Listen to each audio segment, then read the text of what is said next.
In the garden, your mind shouldn't be left behind. It's Rhyme and Reason 864. Here's your rhyme and reason. Oh, yeah. Hey there, Tony here. There's no denying it's summertime. It's been hot. And no doubt you've been in the garden yourself, or you know someone who has, right? It's that time of year. Or you've been to some place to get some of the good stuff that comes out of a garden, right? I can tell you from a lot of experience how good it is to go into a garden and feel that dirt beneath your feet, smell those varieties of scents. It just, I don't know, connecting with that real earth, nothing like it. But you don't go in the garden to lose your mind.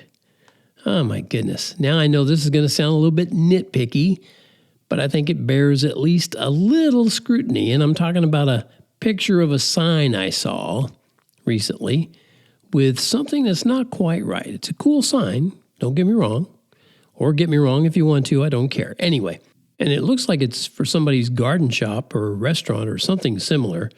Anyway, here's what it said. At the top, it said Stephanie's Garden, and right below that, and into the garden I go to lose my mind and find my soul. I mean, that's innocent enough.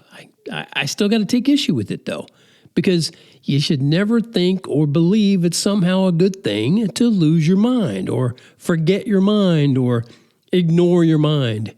You hear something like that in basically all kinds of movies and videos and podcasts and seminars and webinars and on and on and on. If you lose your mind, how will you know if you find your soul? I know, I said it's nitpicky, right? But I think people would be much better served to think of it like this.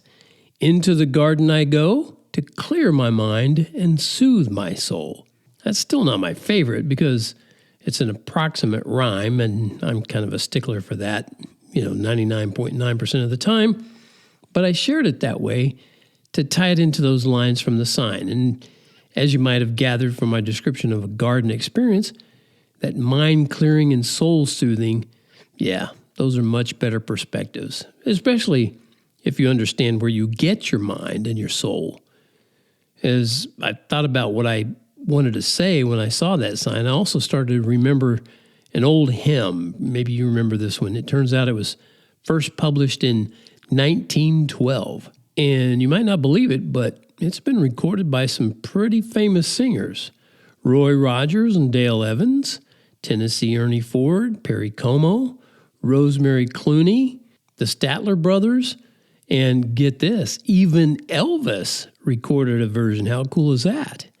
The song's called In the Garden, and it was written by a pharmacist who lived, I guess, from 1868 to 1946, from what I've gathered in research.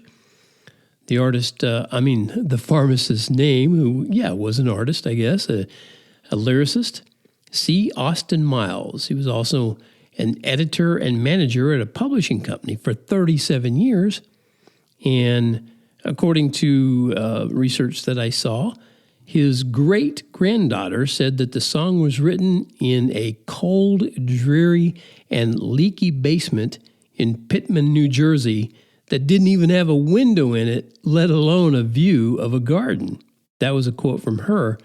So that goes to show you what that true mind-clearing, soul-soothing love of God can do for your perspective. I mean, think about you're in a cold, dreary, leaky basement in Pitman, New Jersey that didn't even have a window and certainly not a view of a garden, and you write lyrics like this. I come to the garden alone while the dew is still on the roses, and the voice I hear falling on my ear, the Son of God discloses. And he walks with me, and he talks with me, and he tells me I am his own. And the joy we share as we tarry there, none other has ever known. He speaks, and the sound of his voice is so sweet, the birds hush their singing. And the melody that he gave to me within my heart is ringing. And he walks with me, and he talks with me, and he tells me I am his own. and the joy we share as we tarry there, none other has ever known. I hope you have that joy today. I hope you have it every day. If you don't, you need to talk to me about that. You need to get in touch with me over there at TonyFunderburk.com.